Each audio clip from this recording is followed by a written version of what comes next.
안녕하세요. EBS 영어사 정승입니다. 오늘은 우리 학생들이 제일 궁금해하는 것 중에 하나인 내신과 정시에 대한 이야기를 좀 해보려고 하는데, 미리 말씀드리지만 내신과 정시는요 굉장히 여러분의 대입에 직결되는 너무나도 중요한 문제입니다. 그래서 딱 말씀드릴게요. 모든 판단의 책임은 여러분에게 있기 때문에 이 유튜버들이 하는 이야기들은요, 뭐 아무리 입시 전문가라도 참고만 하셔야 되는 거예요. 누가 내신해라, 너 정시하면 안 된다 라고 해서 내신을 할 것도 아니고요.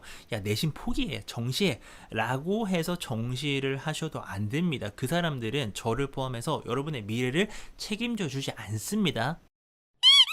고1 때 고민을 좀 많이 하죠. 고2만 돼도 어느 정도 이제 내신과 정시가 좀 자기의 경쟁력이 나오기 때문에 좀 판단이 된다면 고1 때가 조금 애매한데, 저는 개인적으로 고1 때는 내신과 정시를 모두 대비한다라는 생각으로 한 1년 정도는 보내도 괜찮지 않을까라는 그런 생각을 합니다. 개인적인 생각이고요. 중학교 때처럼 공부하는 친구들은 고등학교 1학년 때 내신이 절대로 잘 나오지 않습니다. 중학교식 공부가 뭐냐면은 중간고사, 기말고사 때만 공부하는 거예요. 평소에는 그냥 대강 보내다가 중간 기말고사 때 제한된 범위를 암기하듯이 파고들어서 어느 정도 성적을 받는 거. 요게 이제 중학교식 공부인데요. 고등학교 때는 그렇게 하다가는 큰일 납니다. 그럼 어떻게 공부해야 되느냐? 늘 공부를 해야 되는데, 그 공부를 한다라는 것도요 암기적인 접근이 아니라 내신이랑 정시랑 같이 공부한다라는 생각으로, 얘네들의 공통 분모가 뭐예요? 개념 공부하고 문제 푸는 거잖아요. 개념 잡고 문제 풀고, 문제 풀다가 틀린 부분에 대해서는 내가 다시 한번 개념을 좀 정리하고, 이런 식으로 반복되는 거 아닙니까? 이거를 늘 하셔야 돼요.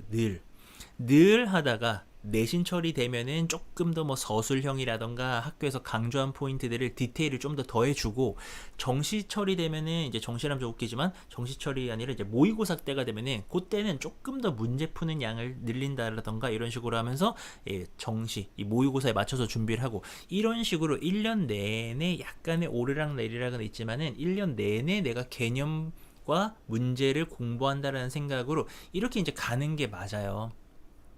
그래서 한번 해보는 거죠. 한번 해보면서 이 내신과 정시를 둘 다 한번 잡겠다라는 마음으로 가보면은 어떨까라는 제안을 드리는 겁니다.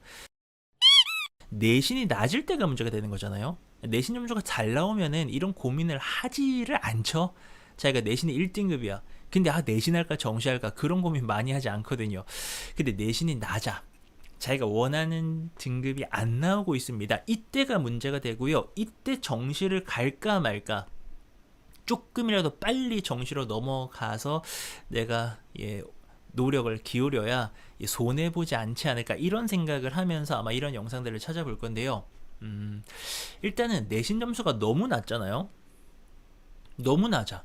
너무 낮으면 요거랑 이제 다시 연결된 이야기인데요. 고1 때 목표 대학 합격성보다 내신이 심하게 낮아요. 심하게 낮으면은, 좀 현실적인 이야기를 드린다면은, 이제 앞으로 고2, 고3이 되면서 여러분들은 이 등급을 올릴 수 있는 과목이 많지 않습니다. 진로 선택 과목 이런 것들 때문에 등급을 올릴 수 있는 기회가 많이 없고요. 또 고1, 2, 3이 동등하게 대입에 다 반영돼요. 거의 대학들이 그래요. 그래서 고2, 3 때 대단히 열심히 하면 이게 역전된다라고 어렴풋이 알고 있는 친구들도 있는데, 예를 들어서 내가 인서울이 목표인데 고1 때 내신이 6등급이에요. 6등급이 안 돼. 그러면은 이게 인서울에 필요한 내신 등급인 1, 2등급으로 이게 갈 수 있느냐? 어렵다고 봐야죠. 6등급이 이게 이런 거예요. 6이 3이 되고 1이 됐어.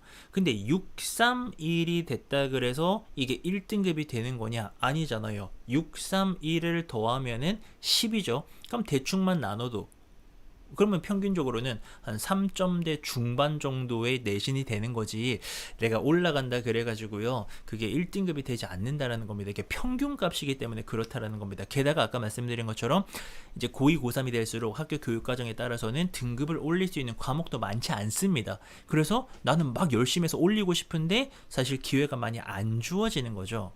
자, 여기까지 들으면은 그러면은 나 고1 때 내신이 낮으면은 바로 정시 가야겠네 라고 생각을 하시겠지만, 여기서 하나만 말씀드리고 싶어요. 가지 말라는 게 아니에요. 근데 먼저 한 번만 생각해 보고 가요. 나는 왜 내신 성적이 안 나왔을까?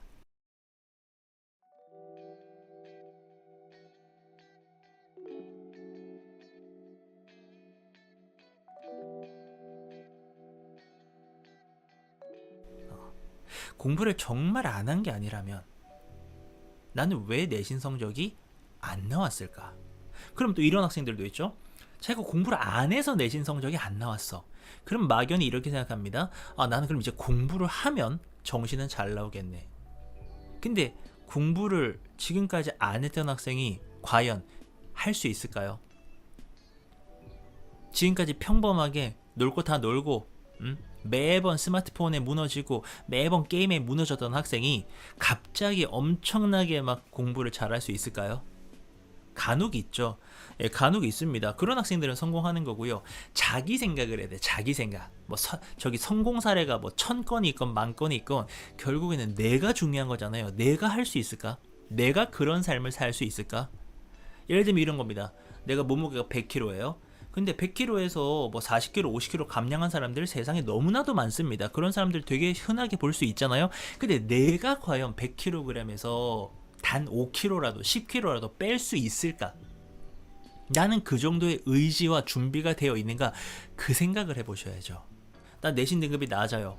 근데 보니까 다 성공했어. 정시로 막 대박 나고 막 인서울하고 막 그랬어요. 그러면은 나도 될 가능성은 있죠. 근데 내가 과연 할 수 있는 사람인가? 나 그럴 수 있을까를 고민을 많이 해보셔야 되는 거예요. 그래서 참 이 관련한 영상들이 많이 있는데 다 맞는 얘기입니다. 정시를 하라는 이야기도 현실적으로 맞는 이야기고요. 야, 너 정시하지 말라는 건 뭐냐? 봤을 때 자기가 예를 들어서 한 4등급입니다. 근데 자기의 목표 등급은 인서울이에요. 그럼 이제 정시를 해야 되는데, 그럼 정시로는 100분이 90 이상을 최소한 받아줘야 되는데, 막 1, 2등급을 받아줘야 되는데, 근데 주변에서 봤을 때 얘는 공부를 안 하거든. 공부할 의지가 없는 애입니다. 공부를 할 거면 진작 했어야 됐는데 하나도 안 하다가 정시하겠대. 그럼 주변에서는 이 아이를 잘 아는 사람들은, 이 아이를 걱정하는 사람들은 안 될 텐데 그냥 4등급에서 조금 내신만 조금 관리해가지고 뭐 한 3등급이라도 해가지고 그냥 적당하게 그 내신 맞춰서 대학 하면 좋을 텐데 너 목표가 너무 높아 라고 말할 수밖에 없는 거죠. 그 말도 맞는 거예요.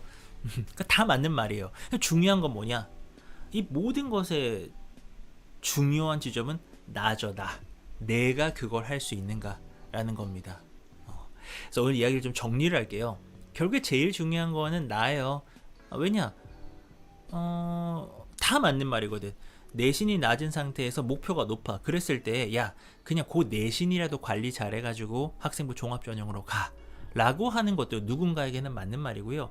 야, 아니야, 이거 내신으로는 안 돼. 정시로 가. 빨리 가서 점수 올려 라고 하는 그 말도 맞는 말입니다. 근데 제일 중요한 건 뭐예요? 내가 과연 어떤 사람인가? 나는 얼만큼 변할 수 있을까? 나는 얼마나 독해질 수 있을까? 라고 하는 그런 생각을 해보셔야 돼요. 여러분이 열심히만 하시면 당연하지만 뭐든지 목표를 달성할 수 있고요. 그냥 또 지금 살아오던 대로 놀 거 다 놀고 대충대충 이렇게 하시면은 또 성적은 안 나올 수가 있겠죠. 네, 오늘 이야기가 또 작은 도움이 되었기를 바라면서요. 또 여러분들 고민 많으시죠? 제가 또 영상 열심히 제작하도록 하겠습니다. 그러면 저도 다른 영상에서 뵐게요. 감사합니다.